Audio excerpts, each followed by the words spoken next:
กมือ10 นิ้วกราบนอบน้อมยังพระติรัตนแก้วเจ้าตั้ง3 ประการอันมีพระพุทธเจ้าพระสัทธรรมเจ้าพระสังฆเจ้าอันเป็นสรณะที่เพิ่งที่เคารพนับถืออันสูงสุดในชีวิตกราบคารวะแทบไตรไวสาปารมีธรรมพระมหาเถรานุเถระเจ้าคณะพระสังฆาธิการภิกขุสงฆ์องค์เนนจุตนจุองค์โดยความเคารพขอเจริญสุขเจริญพรญาติโยมศรัทธาสาธุชนพุทธบริษัทติ่นจองห้องวัดจุหนุ่มเท่าจะยิงก็ขอน้อมต้อนรับทุกท่านเข้าสู่รายการมรดกธรรมกำเมืองและสารธรรมกำเมืองต่างสถานีวิทยุกระจายเสียงพระพุทธศาสนาแห่งชาติและสังคมคลื่นเพื่อการศึกษาพระพุทธศาสนาและวัฒนธรรมคลื่นพระพุทธศาสนาและจริยธรรมส่งสัญญาณออกอากาศทางสถานีวิทยุวัดฝ่ายหินตำบลสุเทพอำเภอเมืองจังหวัดเชียงใหม่ในเมตตาปารมีธรรมท่านเจ้าอาจารย์พระครูสมุวิศวัตวรกิจโจท่านผู้อำนวยการสถานีเจ้าอาวาสวัดฝ่ายหินส่งสัญญาณกระจายเสียงในระบบคลื่นความถี่ FM 104.50 เมกะเฮิรตซ์สถานีวิทยุคลื่นพระพุทธศาสนาและจริยธรรม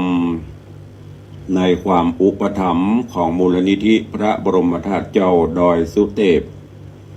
ในเมตตาพระครูวรบนามวงพรหมผู้อำนวยการสถานีท่านเจ้าอาจารย์พระมหาประสิทธิ์ผู้ควบคุม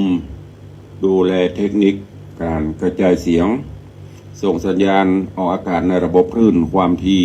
FM 96.0 เมกะเฮิรตซ์พร้อมกันนี้ก็ขอยกมือ10 นิ้วกราบถวายการต้อนรับและเจริญพรต้อนรับพ่อแม่ครูบาอาจารย์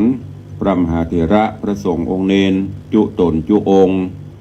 ตลอดจนสาธุชนญาติโยม FC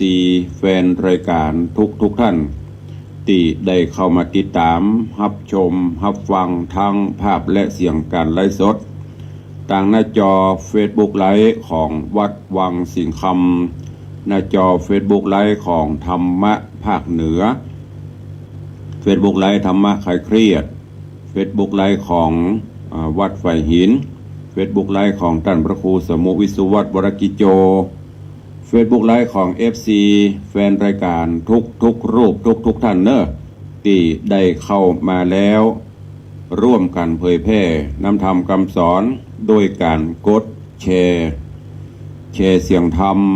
แชร์เสียงบุญนี้ไปยังกลุ่มเพื่อนของทุกท่านรายการนี้ดำเนินโดยกล่าวกับผมอาตมาภาพพระครูวิสิทธิ์ศรีลาภรณ์รองเจ้าคณะอำเภอเมืองเชียงใหม่เจ้าอาวาสวัดวังสิงห์คำตำบลประแดดอำเภอเมืองจังหวัดเชียงใหม่หรือตุลุงในวัง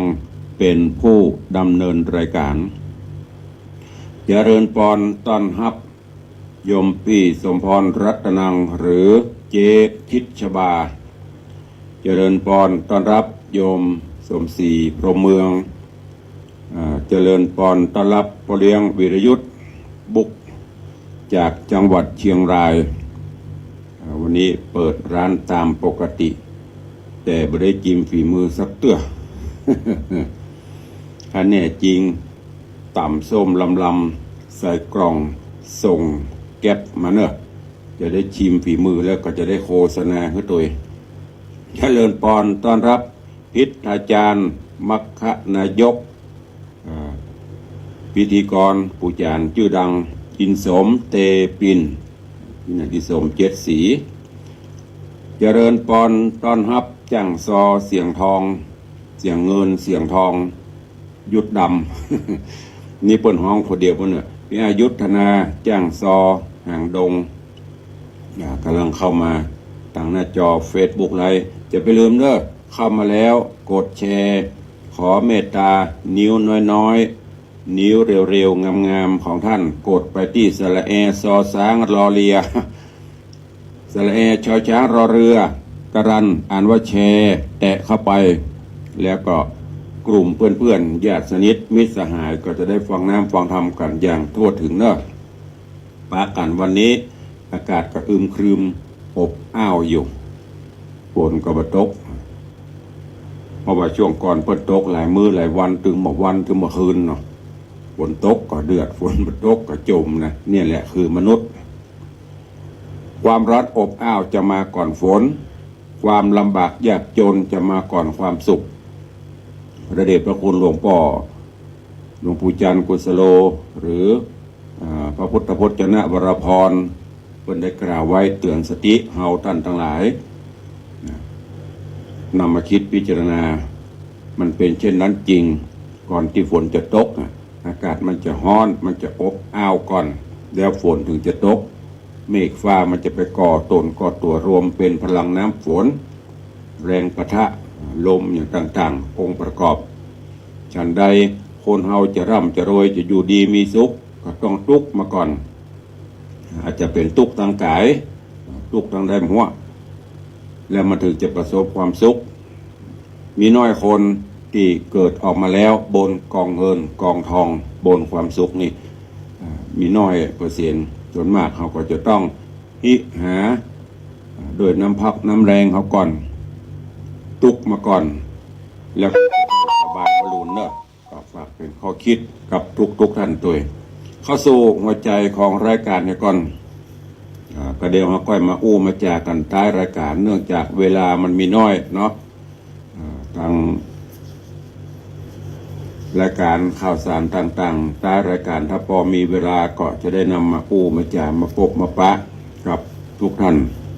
ก่อนที่เราจะนำรายการแจกกันตอนนี้ก็เข้าสู่หัวใจของรายการโดยการฟังธรรมะนำไปใจหรือว่าคิดพิจารณาใจในการดำเนินชีวิตประจำวันก่อน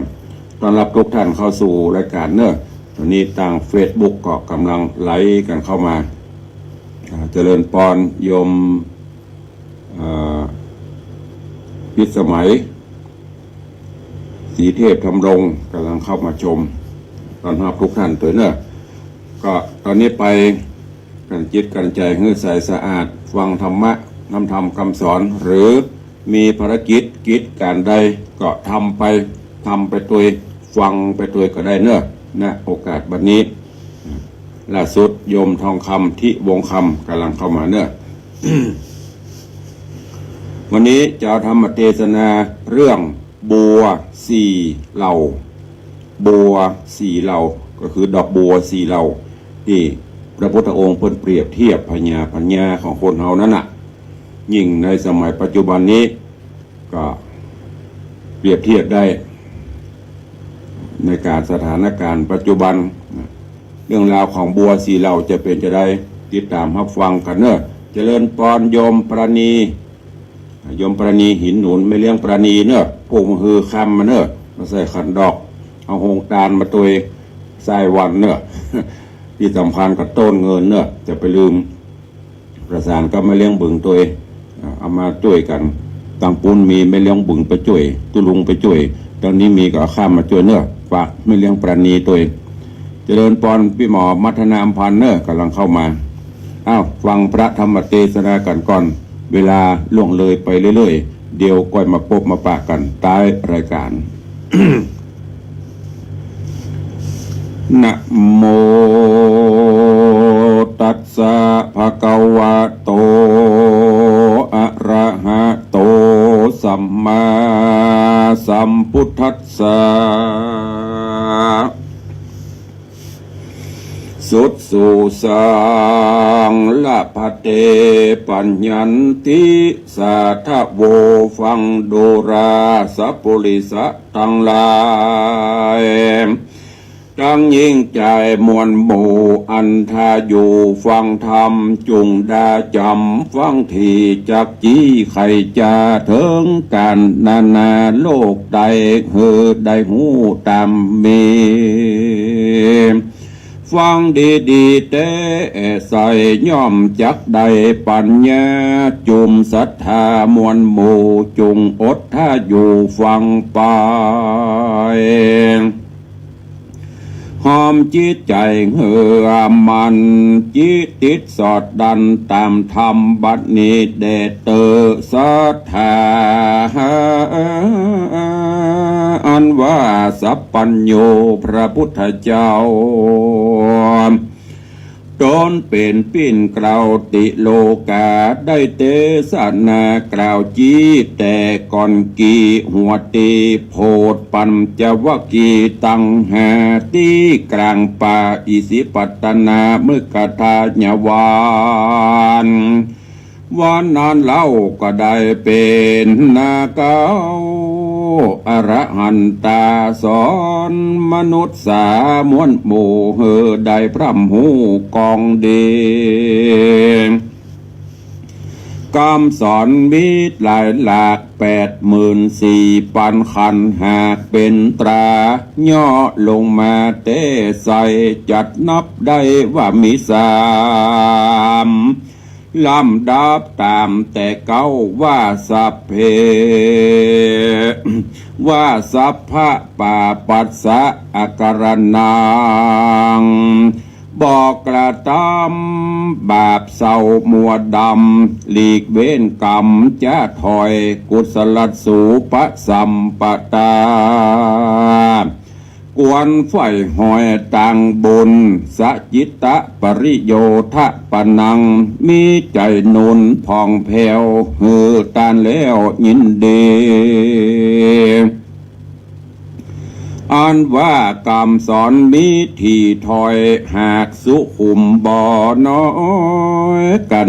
นาสุแต่เต้าบุญนามหาพรหมอยู่สุดล่วงกลมแหล่งลาตั้งนางฟ้าเทวดาก็ยังมาสากมกล่าวขอพระพุทธเจ้าตนโยดได้ภายโพธสอนธรรมพระองค์คำที่ไว้ขะนิ่งไข้พิจารณาว่าจุมสตาลายแหล่มีจุอยู่จุเงสถานเพียบบัวบานดอกไม้อันอยู่ปลายไตโบกคอลนีพ้องเป็นจีอยู่ปลายต่ำพ้องก็เป็นดอกพร่ำทัดไปพ้องก็บานสายจะจะดาจักว่าปนน้ำลังพ้องก็ปนน้ำพร่ำดูดีอันว่าอุบลนั้น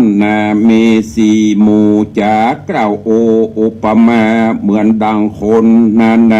น้อยใหญ่บ่เว้นไว้ยิ่งใจ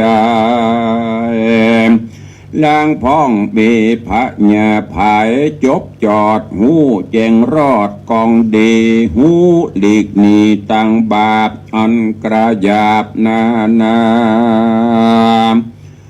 บ่ลาสาประมาทมีศีลสะอาดกับตัวบ่เมามัวถอยไร้บ่มาดไม่มัวดำหลีกเว้นกรรมกูเจือใจไฟเอื้อกุศลเกิดเป็นคนจัดนี้บุญก่อนกี่ปังลางมาปะปังช่วยกรรมได้สุขพรำคืนวันพญาตันพญาตันเดินสอดหูรอดตั้งธรรมว่าเป็นบุญนำมาเกิดบ่ไม่เดือดเป็นดีขันนิ่งมีกึดขวาดบ่ประมาทละสาม นิวังลาละปล่อยยังกำถอยจุประการได้เจยบานข้ามเจ้าตลับต่อเต้ามรณา โอปะมาเพียบใบดังดอกนั้นใสบัวบานกันป่าปานปนน้ำแดดต้องพร่ำหันโหนก็บานบนบ่อจะปนน้ำกวาดนำนาดังคนนาโลกลาพญากลาสับเซลฟังธรรมะข้อคิดต่างๆหนเดียวกล่าวจี้ก็หูแจ้งทีหันสายแล้วนำไปปฏิบัติเป็นกิจวัตรกับตนเป็นมงคลผาเสดป่าฮือเกิดสวดสดีนั่นแหละนะส่วนดอกบัวบานดอกทวนสองนั้นเราออกมาเตาผิวน้ำลายวันพรำเมินนานแสงแดดปานถูกดอกจิงป้นน้ำออกบานมาอันนี้เอนะเพียบไว้ดังโคนโลกใต้หนอยิงใจทุกยากหลายบอดน้อยได้ตามก้อยอนัตถาพิจารณาหันเหตุหูแจ้งเจตในใจว่ารอยว่าน้อยชาติก่อนเฮานี้ย่อนต่างบุญบ่ได้ตาหนุนยกยื้ออื่นโดยใจจื้นเจยบานศีลเจียงขันสะอาดได้ประมาทลาสากันเกิดมาชาตินี้จริงตุกล้ำตี้หันสายขนิ่งในขวาดหูว่าตังเป็นบาปอยู่จุอันบ่ภายพันเข้าไกลหลีกเว้นไว้ไกลนี้จะกระทำดีก็สร้างแต่ตาตั้งบุญฟังธรรมนุนบอกขาดปัญญาอาจหันโหนสร้างกุศลหลายหลากกันตายจากโลกาบุญนำป้าหนองดาวไปสู่ดาวคงสวรรค์หรือภายพันไปสู่ยังที่อยู่กะเสมสีอุปมามิดังดอกอยู่ในขอกผิวน้ำถูกแดดพรำมาส่องจริงโป้นจากจองน้ำมาเพียบดังคนนาใหญ่น้อยได้ฟังถอยจะสอนพระบวรพุทธเจ้าหันทวนส่องเหล่านั้นใส่จริงหูได้ขี้หญ้าและนาส่วนว่าดอกบัวทวนสามนั่นใสออกอยู่ใต้วังวนจะเพียบเหมือนคนโลกละตุกตามจ้าอนาถาขอกินมาเลี้ยงใส่บอกเกิดควายเถิงต้นว่าตัวตุกจนลำบากเหตุมาจากอันใดนับอยู่ไปคำเจ้าบอกเกิดเราขี่แย่กันคนมาจ้าบอกกล่าวเฮือหูข่าวดังบนเฮือด้านนุนใส่บาทเข้าอาวาสฟังธรรมมันก็แนะนำไปสู่ฟังธรรมอยู่หลายที่ฟังเมธีนักปราชญ์ผู้ฉลาดสอนใจ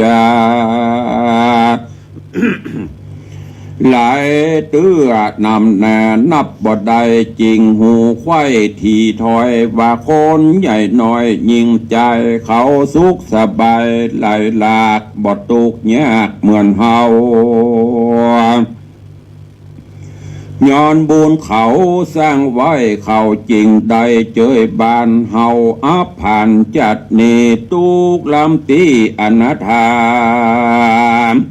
ร้อยว่าปังหลังมาจัดแล้วได้กลาดเกลียวก้องทำกระตำกรรมมนไม่สร้างบาปไว้นำนา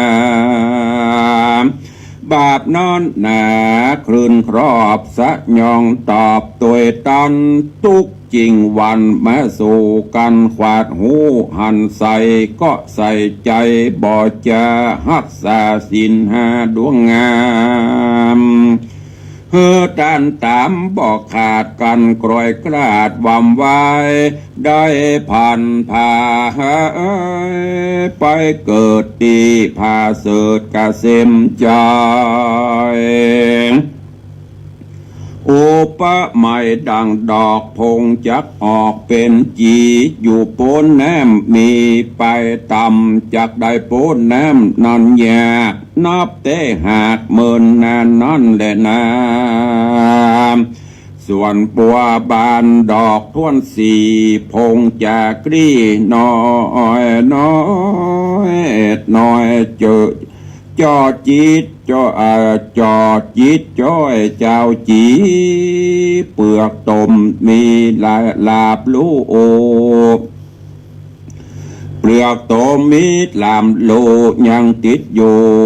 ดินดานจักเป็นอาหารของเต่าน้ำซาปะพร่ำปูปาอุปมาเพียบไว้ดังคนโลกไตยิ่งใจตุกยากไหลบ่ผ่อนย้อนจาดก่อนเดิมมามีใจปาลาบอดใบ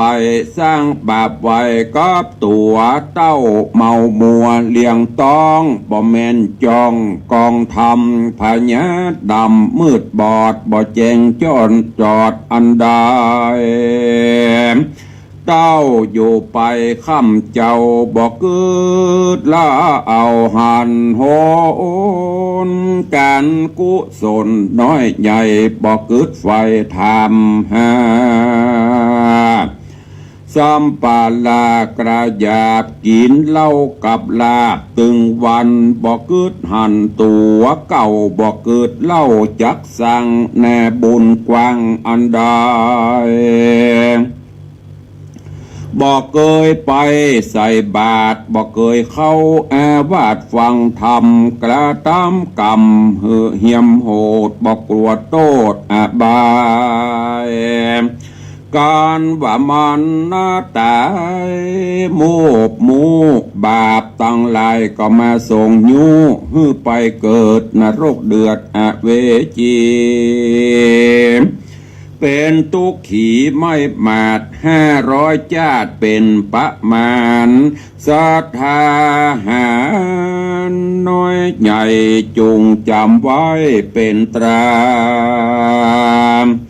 ดังบุภาดวงดอกพงจักออกเป็นจีโอกาสมีโปนน้ำยากยิ่งลำนำนาแนะนำอันจักได้ฟังธรรมโอวาทเป็นบทบาทกรรมสอนจะดกสอนเปลือกปีอันปราดจีสอนจายากนักหนาแต่เล่าพระพุทธเจ้าตนทะลงญาณก็เอาดอกบัวบานตั้งสี่เอามาเปรียบเป็นที่กฎหมายสอนสัตตาหลายโลกไตแยกไว้ไผ่มันพ่องพญาตันไว้พ่องพระญาตันไว้วาดพ่องปึกขนาดนำนาดังบัวนั้นนาสีเหล่าอันบอกเล่าปันไปสาธาลามวนโบได้พร่ำหูหันใส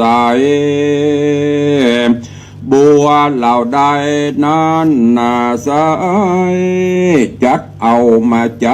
กับตัวอย่าเมามัวใบบอดคันนิ่งรอดเป็นมาอย่าฮือสัตว์หลายเต่าน้ำปูปลาพรำได้กินรีบอาจินก็สั่งแต่ตาตั้งตังเด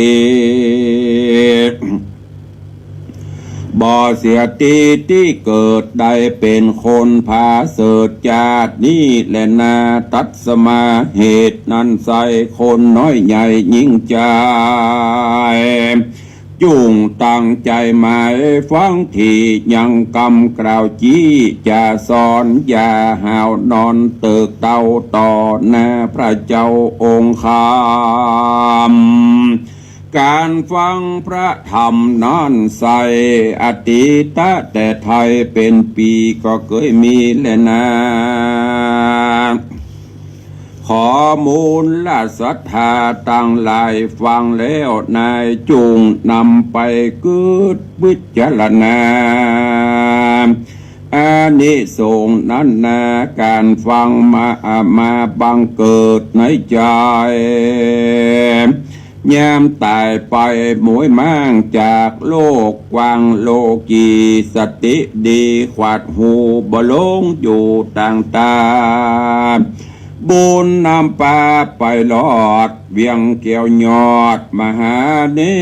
ตรละปันก็มีโดยภากาดังกล่าวมานี้แลนะเนตรตังขีญาสังวันนาวิเศษจาห้องเหตุธรรมเทศนาเรื่องบัวสีเหล่าก็บังกมสมเร็จเสด็จ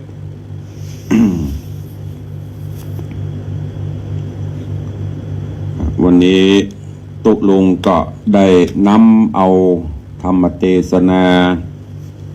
เรื่องดอกบัวสีเหล่าซึ่งก็เคยเล่าเคยเทศน์ให้ฟังวันนี้ก็เอามาซ้ำมาเติมเพื่อญาติโยมทั้งหลายได้ฟังแล้วนำไปคิดนำไปพิจารณายิ่งอย่างสถานิ่งอย่างปัจจุบันนี้ไซเราจะหันว่าสื่อต่างๆนักปราชญ์ราชบัณฑิตหลายท่านหลายคนเพิ่นก็จะนำเสนอนำอูนำจ๋าบางรูปบางท่านก็อาจจะแนะนำไปในสิ่งไม่ว่าจะเป็นเพื่อเป็นปีไม่ว่าจะเป็นในด้านการจารีตฮีดหอยประเวณีวัฒนธรรมอะไรอย่างต่างๆเหล่านี้ซึ่งก็เป็นไปต่างๆนานาส่วนญาติโยมศรัทธาผู้ฟังบางท่านก็อาจจะปัญญาโวยฟังปุ๊บหูปั๊บหูกันปันหูเรื่องบางท่านก็นำไปคิดเข้ากับจริตตัวเก่าก็ปรับปรุงไป2 เตื้อ 3 เตื้อก็จะหูจะเข้าใจบางเตื้อก็บางท่านบางคนก็เมินหน่อยใช้เวลาถ้าเป็นสุดท้ายอู้จะได้ก็เหี่ยวว่าจะได้ก็เหี่ยวบ่หือบ่อื้อนั่นก็เปรียบเสมือนบัวเหล่าที่4อันนี้ลองไปเปรียบเทียบเนื้ออีพ่ออีแม่ญาติธรรมทั้งหลายเราอยู่ในบัวเหล่าใดเหล่าที่1อย่างที่เพิ่นบอกในธรรมเปรียบเสมือนดอกบัวที่ส่งก้านบัวนี่ถึงแม้นจะเกิดในโคลนในขี้เปอะขี้ตมแต่เปิ้นก็เอาไปเป็นสิ่งสักการะบูชาสูงเราลองมาเปรียบกับตัวเก่าเราดูว่าเราอยู่เหล่าใดเหล่าที่1โปนน้ำขึ้นมาตุ่มเต็มที่ละชูช่อส่งก้านขึ้นมาปนน้ำปนผิวน้ำแล้วพอแดดสาดส่องเข้าไป ก็จะค่อยๆแย้มและก็บานในที่สุดก็เปรียบเสมือนคนเฮาทั้งหลายอย่างในปัจจุบันเนี้ยฟังเปิ้นอูฟังเปิ้นเนะบางเตื้ออาจจะกึดบ่ออกอันนี้จะแก้จะได้จ๊ะ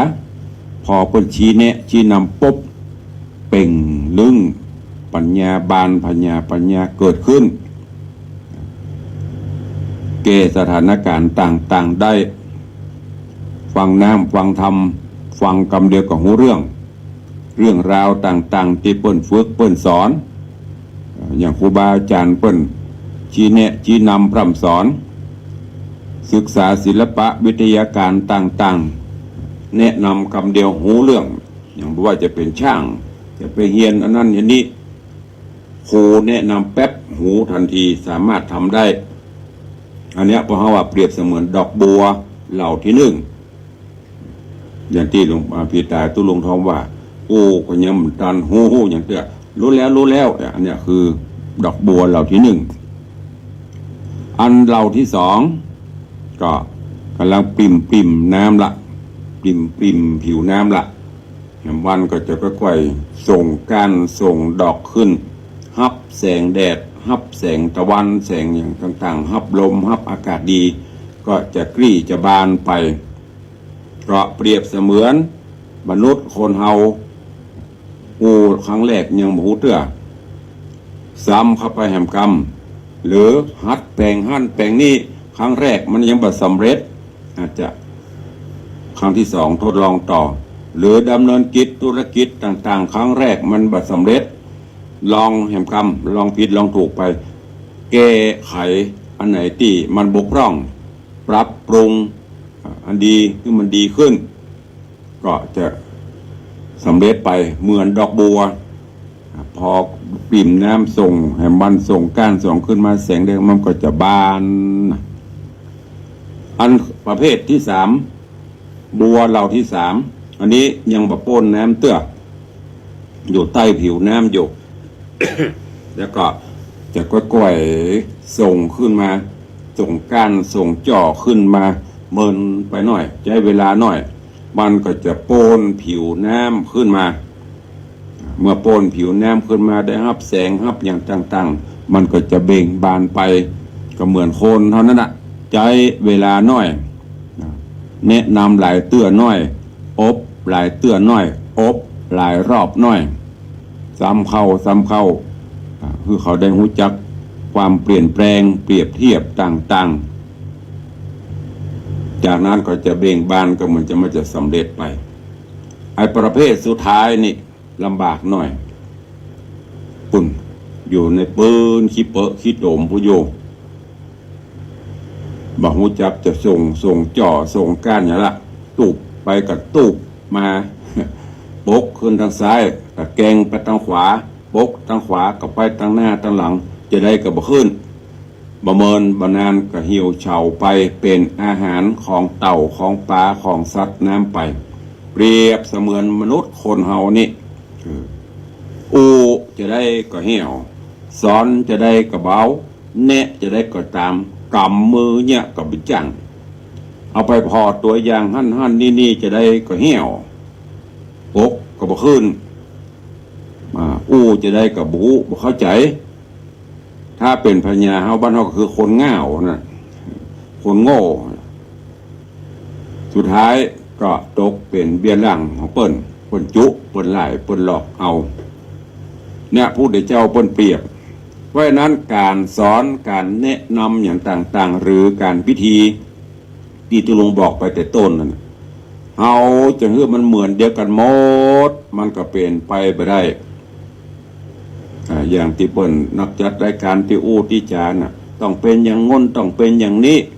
มันไม่ได้เพราะปัญญาโคนเขาเนี่ยมันเป็นจะแยะเดี๋ยวลองถามพี่หน่อยนิสมเตปินกับพระเจ้าบรรยายแม้แต่การปฏิบัติถึงวันเราลองสังเกตพอมันจะได้เหมือนเดียวกันหมดมันก็เป็นไปไม่ได้บางพ่องก็แนะนำเหมือนอย่างไปวิปัสสนาไปอย่างพอแนะนำนั่งจะเนอร์เนื้อดีเนอร์บางท่านบางคนก็ประเมินเปิ้นก็หูละวิธีปฏิบัติจะนี่เอาจิตไปปลูกหันจะนี่ บางท่านกันแนะจะได้ก็เหี่ยวนะนี่คือการเปรียบเทียบวิถีชีวิตของคนเฮาอย่างบางคนเกิดมาปนหล่ำปนรวยเนี่ยอย่างก็ประสบความสำเร็จบางพ่องเกิดออกมาก็ใช้เวลาน้อยก็สำเร็จอยู่ไปตามสถานการณ์แต่บางท่านก็เนี่ยจะได้ก็เหี่ยว ก็ว่าสำเร็จอันนี้ก็แล้วแต่บุญแต่บาปแห่งกรรมผสมประสานกันไปเพราะฉะนั้นญาติโยมทั้งหลายเนอะลองฟังแล้วคิดพอปัญญาวิจารความรู้เฮาอยู่ในเกตใดถ้ามันอยู่ในเกตที่สองที่สามเขาก็พยายามดันให้เป็นเกตที่หนึ่งศึกษาค้นคว้าประพฤติปฏิบัติไปแล้วก็เราจะมีความสุขตุลงเกิดแถมอย่างหนึ่งถ้ามันเต่าเดียวกันหมดก็ลำบากนะอย่างตุลงทองพระจังหวะนะถ้ามันโรยเหมือนกันหมดใครจะไปจ้างถ้ามันตุกเหมือนกันหมดเจ้าตังน่ะมาจ้างมันก็อยู่ไปจะเยะวันนั้นเมื่อเราไปประสบความไปหูไปหันอันนี้เป็นอย่างนี้เราก็ต้องเข้าใจว่าความรู้ความสามารถของคนเฮามันบ่เท่ากันเฮาจะได้คลายความโกรธความเกลียดบอกว่าจะเป็นป่อเป็นแม่เป็นครูบาอาจารย์เตี้ยโอ้ยยังสอนบ่รู้เรื่องจะได้กับเหี่ยวได้กับประจำก็โดยเหตุนี่แหละปัญญาคนเฮามันบ่เท่ากันเพราะนั้นจูนหากันเนาะคนที่หูนักก็แบ่งลงมาหาคนหูน้อยคนหูน้อยก็พยายามดันขึ้นไปโลกนี้ถึงจะสวยน่าอยู่จะไปสุดตรงไปกับดีภูมิปัญญาคนเฮามันเท่ากันเนอะก็ฝากเป็นข้อคิดครับสาธุชนพ่อแม่ทั้งหลายในวันนี้นำไปคิดพิจารณาเอาเนอะขอบคุณเด้อพี่น้องญาติโยมศรัทธาตั้งบ้านตั้งจองโดยติฟังทางคลื่น 104.50 วัดไฟหินก็ดีฟังอยู่ทางคลื่น 96 ของวัดพระธาตุเจ้าดอยสุเทพก็ดีตลอดจนหลายๆคลื่นขอบคุณที่ติดตามตั้งหน้าจอ Facebook ไลฟ์ตัวอย่างที่ได้บอกไปเนื่อบางวันก็อาจจะสด บางวันก็อาจจะแห้งบางวันก็สดร้อนจากเตา บางวันก็เอามาอุ่นพ่องนะเปรียบกันไปก็หวังว่าคงจะเป็นประโยชน์นะครับญาติโยมทั้งหลายบรรนักก็หน่อยเนอะ อากาศเปลี่ยนแปลงกราบประทานอภัยสุมาภัยเนอะเสียงกระแอมกระไอก็ขอสุมาอภัยตัวก็มีข่าวสารมาแจ้งทุกท่านในวันที่27ที่จะถึงนี้เนอะรถรางต่างๆก็คงจะคลาคล่ำถนนตังเชียงใหม่เขานี่เพราะวันที่27เปิ่นจะมีพิธีประธานสัญญบัตรพัดยศมอบถวายเจ้าคณะพระสังฆาธิการตีปีคุณูปการกับพระพุทธศาสนาพระบาทสมเด็จพระเจ้าอยู่หัวได้ทรงโปรดพระราชทานตั้งสมณศักดิ์เป็นพระครูสัญญบัตรพ่องเลื่อนสมณศักดิ์แต่ละจันละจันพ่องอันนี้ก็เหมือนกันญาติโยมบางท่านก็ตรามาเป็นพระเป็นเจ้าเป็นทรงเป็นนายมีลาภยศสรรเสริญอยู่กันมันก็ต้องเป็นไปตามสภาวะการแม้แต่สมัยพระพุทธเจ้ามีเปิ้นก็ยังยกย่องพระอานนท์ยกย่องพระโมคคัลลานยกย่องสาวกต่างๆว่าเป็นอัครสาวกฝ่ายนั่นฝ่ายนี้เหมือนเดียวกันกับเนี้ยสืบมาจนถึงปัจจุบันเป็นกำลังใจพระเจ้าประสงค์เจ้าว่ามามัวแบกพัดจะมามัวนอนกอดพัดท่านกับพระเจ้าเนี่ยต้องใจดอกบัวเหล่าที่1พ่องจะไปเป็นเหล่าที่4มองโลกในแง่ดีอันที่บดีก็แล้วไปอย่างที่ตุลุงได้บอกไปนะเรื่องของกรรมการกระทำวิบากกรรมมาถึงมาเติงมันจะลีกมาได้บอกว่าเป็นตู้เจ้าว่าจะเป็นเศรษฐีมหาเศรษฐีว่าจะเป็นไผ่ อันนั้นเพราะว่ากรรมมันมาถึงแล้วมันสุกงอมรับกรรมไปแยกแยะเอาเนอะ ปอออกแม่ออกญาติโยมศรัทธาเฮาก็ใจว่าจะดีเลิศประเสริฐสีอย่างกรรมโบราณบอกว่าจีเปิ้นนิ้วเดียวมันเข้า4 นิ้ววันนั้นเปิ้นมีอย่างมากก็โมทนาสาธุเปิ้นมีในหลวงเปิ้นพระราชทานขนาดองค์เจ้าฟ้ามหากษัตริย์สูงสุดเปิ้นก็ยังพระราชทานเฮาเป็นตาสีตาสาจะไปอันยังก็ตราแม่กันประตกประเสียงทำสังคมให้มันน่าอยู่พ่องงูจักแยกงูจักแยะผิดชอบชั่วดีให้พ่องปฏิบัติหันเปิ้นมีจะไปใครได้หันเปิ้นขี้ไร้จะไปดูแควนไม้ล้มข้ามได้คนล้มจะไปข้ามมาเป็นล้มเพื่ออาจจะมีวิธีพลิกแปลงดัดแปลงเพื่อโอกาสซึ่งกันและกันไปพ่องความผิดพลาดมันมีเกิดขึ้นได้กู้คนตกตาเปิ้นเป็นดีให้หัวตกตาตัวเป็นดีให้ ตกตาเปิ้นนี้เหยียบย่ำซ้ำเติมฟุดคุยอย่างต่างๆนั่นแหละเหล่านี้ถ้าตกตาตัวแล้วก็จะรู้สึกเพราะนั้นอันเนี้ยแม้แต่เจ้าฟ้ามหากษัตริย์เปิ้นก็มีสายพระเนตรอันกว้างไกลพระเจ้าประสงค์ที่เปิ้นสร้างคุณงามความดีกับพระพุทธศาสนาเปิ้นก็พระราชทานให้ในยศถาบรรดาศักดิ์เป็นพระครูจันนั้นจันนี่ก็ว่ากันไป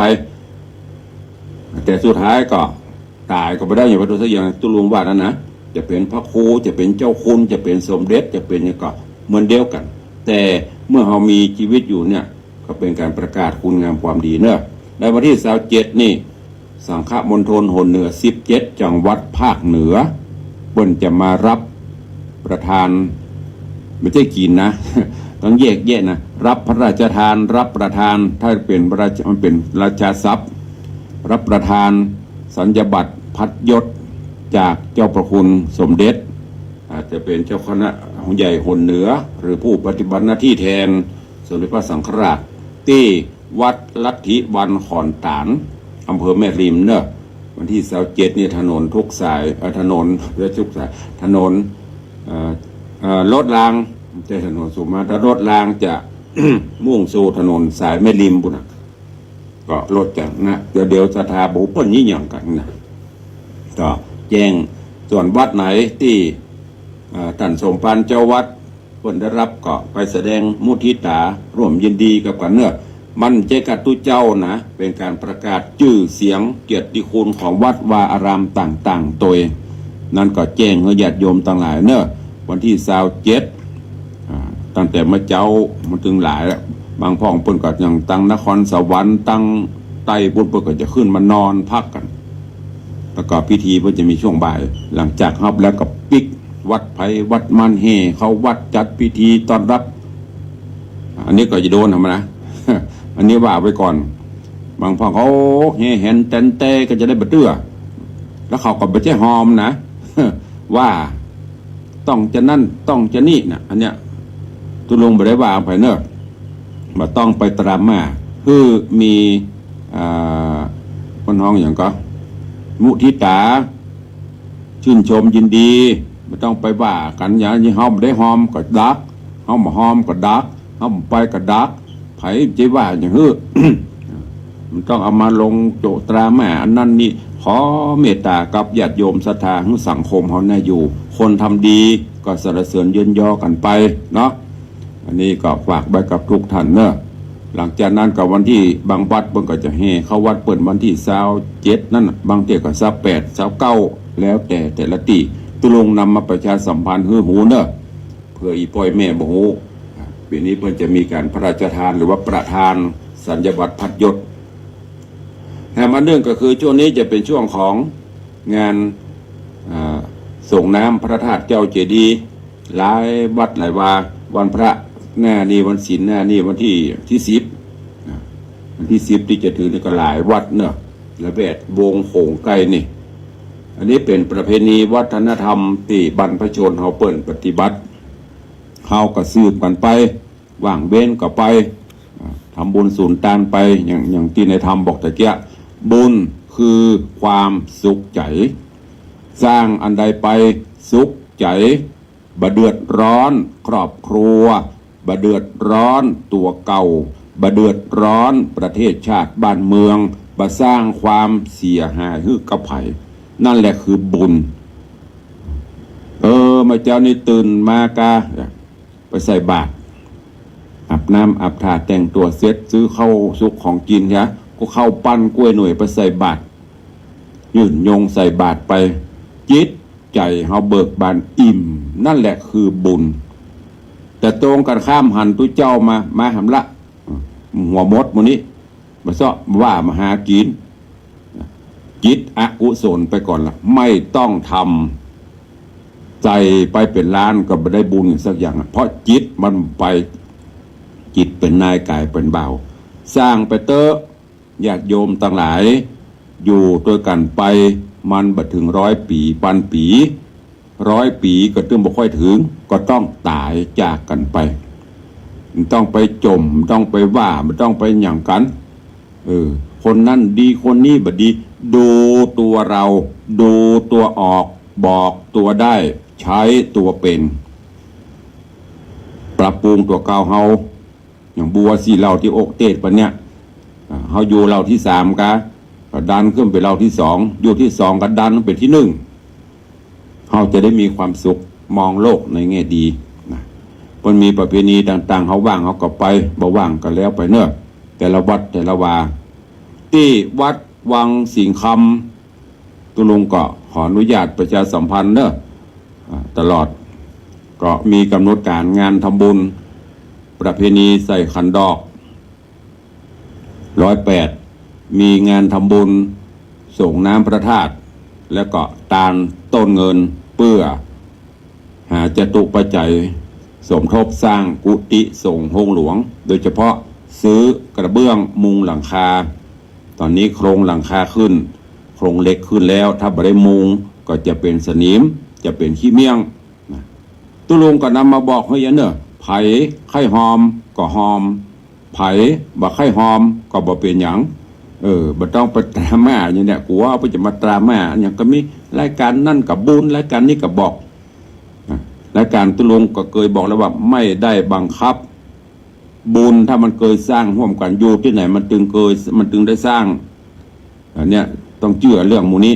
ถ้ามันบ่เคยสร้างบุญตัวกันนะยุติเขาได้ใกล้กันมันก็ตื้มบ่ท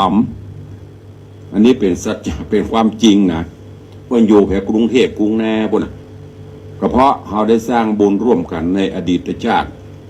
จากนี้เขาก็ได้สร้างร่วมกันเนอะใครจะมีเจตนาร่วมบุญกุศลมาเป็นเจ้าภาพหับกระเบื้องมุงหลังคากุฏิส่งโรงหลวงตามต้นเงินเนอะเจริญตอนเจิญวันที่23 24 25มิถุนาที่จะถึงแถมเมื่อกี้วันเนี้ยก็น้อมเอิญเจิญจวนวันนี้ตุลงก็ขออนุญาตเอารายนามท่านที่ได้ร่วมบุญกุศลในการเป็นเจ้าภาพบริจาคสังฆทานก็ดีกระเบื้องก็ดีเนอะเอามาประชาสัมพันธ์บอกกล่าวเล่าขานเฮเตบโบเตบดาอาฮักยิ่งศักดิ์สิทธิ์ได้โมทนาสาธุขอบคุณโยมแม่นิพาคำปวนบ้านแม่ย่อยสันทรายเนอะโยมแม่ร่วมเป็นเจ้าภาพกระเบื้องมุงเกลามุงหัวกระเบื้องมุงหลังคาปิดบังร่มเงาคือเป็นเกิดเป็นร่มเป็นเงาจำนวน6 แผ่นเนอะโยมแม่นิพาคำปวนแม่ย่อย อนุโมทนากับนายสุมิตรขันชัยนายนพดลนางสาวปรัชญาพรขันชัยนางดวงใจลัดใหม่อุทิศกุศลให้ป่อสีไวแม่จันเพนและนายสุรศักดิ์ขันชัยปิตามารดาบรรพชนโดยการร่วมเป็นเจ้าภาพกระเบื้องจำนวน124 แผ่นเป็นจำนวนเงิน 10,000 บาทขอบคุณโยมแม่4,000เสียนอุ่นบ้านน้อยสักกะแปงเป็นเจ้าภาพสังฆทานชุดใหญ่1 ชุดกระเบื้อง5 แผ่นแม่อุ้ยมอนจันยาสมุทรพร้อมลูกหลานบ้านน้อยสักกะแปงสังฆทานชุดใหญ่1 ชุดกระเบื้อง12 แผ่นแม่รัศมีขะเนตรขวมุงสระปีเป็นเจ้าภาพกระเบื้อง12 แผ่นโยมแม่ศรีนวลรันจวนกระเบื้อง5 แผ่น แล้วก็มีญาติโยมที่ให้ที่หอมมาก่อนๆนะแฮมหลายท่านหลายคนเนอะตอนนี้ก็รับไปเรื่อยๆแผ่นละ80 บาทเนอะใครจะให้จะหอมจะห่วมก็จะเลินปอนแจ้งความจำนงได้ทุกเวลาตุลุงเนี่ยอันนี้บัญชีนี่เล่มเบลนหนาปึ๊กไม่ต้องกลัวว่าปัจจัยของท่านจะสูญหินสูญดินสูญทรายโดยเฉพาะการเงินการทองนี่ตุลุงบริหารก็ย้ำตลอดตรวจสอบได้ตลอดเวลานะหอมมากี่บาทหอมมากี่สตางค์จ่ายอย่างพ่องแจ้งมาตุลุงก็เริ่มละแต่ว่าซื้ออย่างพ่องจ่ายอย่างพ่องโจดตลอดบางเตือนยังหลงลืมไปพ่องลืมในที่นี้คือจ่ายแล้วไม่ได้จดก็ต้องซ่อมต้องรับผิดชอบนะอันเนี้ยนำมาฝากมาแจ้งให้ญาติโยมทั้งหลายเนอะ23 24 25มิถุนายนนี้เชิญชวนร่วมงานประเพณีส่งน้ำพระธาตุใส่ขันดอก108ถวายทานต้นเงินสมทบสร้างกุฏิส่งหงหลวงที่วัดวังสิงคำตำบลประแดดอำเภอเมืองเชียงใหม่จังหวัดเชียงใหม่เนอะว่างเมื่อวันมาเมื่อวันว่างเมื่อคืนมาเมื่อคืน3 วัน3 คืนที่วัดวังสิงคำเนอะประเพณีใส่ขันดอกประเพณีส่งน้ำพระธาตุและตานต้นเงินสมทบสร้างโฮงหลวงของวัดวังสิงคำเข้าสู่โหมดท้ายรายการใครจะอู้จะเอ่ยวังอยู่ทางบ้านทางจองโทรเข้ามาได้เนอะ0817836540ตอนนี้ก็มีคุณโยมเจ๊พันธ์เชียงใหม่โยมจันชัยเข้ามาอยู่ทั้งนั้นนี่โยมแม่ปันมีงานโยมจันทรายแปลงหลวงโยมสมทรงสิทธิตาโยมอัมพรกันธมีโยมเสริญทิพย์บุญเลิศโยมเปลี่ยนจรีคำกิติโยมทองคำที่บงคำเข้ามาติดตามรับชมรับฟังกันตักตายทั่วถึงพ่องบะทั่วถึงพ่องจะไปโคดเนอะเดี๋ยวตุลุงจะไปซ้ำเข้ามาลูนจะสวยมาลูนก็ใครจะจะเอ่ยทางบ้านมีก็เอ่ยวันนี้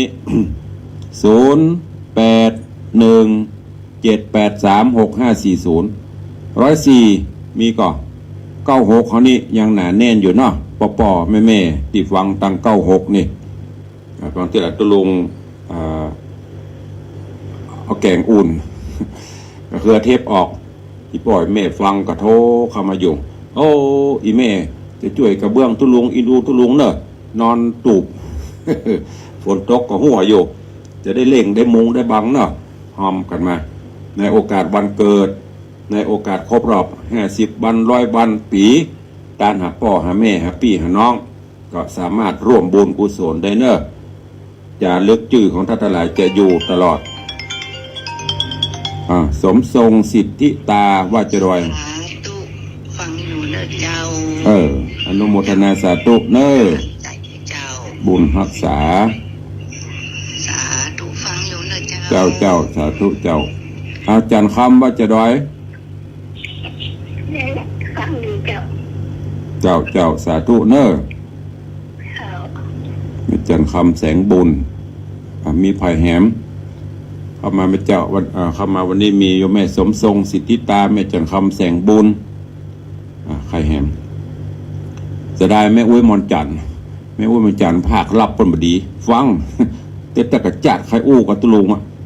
แต่มันสื่อสารก็จะนานหน่อยต้องผ่านล่ามแหมซัก2 สายมีไหม2 สาย 3 สายโทษเวลาแหมซัก2 นาทีจะได้ลำได้ลากันละตุลุงก็จะมีงานวันตอนนี้ก็ใกล้งานเข้ามาต้องเตรียม สถานที่ประดับตกแต่งหั่นนี่แล้วก็เสาะครัวออกมัดฉาตัวก็เพื่อความสนุกสนานรื่นเริงงานโยมถามว่ามันงานมีอย่างพ้องก็คงจะมีเนี่ยสนุกสุขศิลปะวัฒนธรรมฟ้อนลำปอประมาณหมอกเพื่อมันดักมันง่อมอันไข่เฮเหมือนกันนะ กุดเตือก็ใช้บริการครูบอยต้นเฮือดศีลนี่3 คืนแต่ประเดี๋ยวนี้วิตามินมันมีมัวกู้ไปนั่นละเพื่อจะมีเศรษฐีใจบุญนายทุนใจดีอันมีใจใครเป็นเจ้าภาพมโหรีปีปาดบรรเลงเนาะก็สามารถเป็นเจ้าภาพได้เนอะอย่างเพื่อเข้าอิตาคีนนะโอ้แต่ละคืนเจ้าภาพซอเจ้าภาพเฮของตุลุงนี่ดักปิ้งนะเอาแม่ปานีบ่ได้ เจ้าฟังอยู่เจ้าท่าน เเจ้า เตี้ย สาธุเจ้า มารายงานตัวเตี้ย เจ้า สาธุอนุโมทนาเด้อ เจ้า แม่ปราณีเสือใต้มารายงานโตสิงห์เหนือเสือใต้ชายกลางใครจะฮอบก็ได้เด้ออีแม่หอมกระเบื้องก็หอมละอีแม่ไข่โม่นอีแม่ไข่ฟังอันหมูเฮเขาเป็นเจ้าภาพเนื้อก็ได้ติดต่อเข้ามาหลังไม้ก็ได้ คุมไว้เอาตัวใดโบหรือคณะอื่นๆถ้าคณะใหญ่ๆหน่อยก็แปลงขึ้นไปตามนั่นเนาะตามเกรด อย่างม้วนเหมือนกันหมดเวลาหมดเวลาแล้วเนาะกลางคืน96กันยังแน่นอยู่ขอบคุณทุกท่านเนอะใครจะให้จะหอมกระเบื้องตุลุงกระเบื้องตุลุง กระเบื้องมุงหงของในวังก็ติดต่อเข้ามาหลังไม้ได้เนอะ0817836540เข้ามาได้ตลอดเวลาวันนี้ขอนำรายการจากทุกรูปทุกท่านไปก่อนเนาะปะกันใหม่วันต่อไปขอความสุขสวัสดีจงบังเกิดมีกับทุกท่านเนอะอยู่ดีมีสุขจุ่มเนื้อเย็นใจสุขภาพพระนามัยสมบูรณ์แข็งแรงเหมือนกันจุตนจุองค์จุผู้จุคนจัตตารโอธรรมาวัฏันติอายุวันโนสุขังปะลัง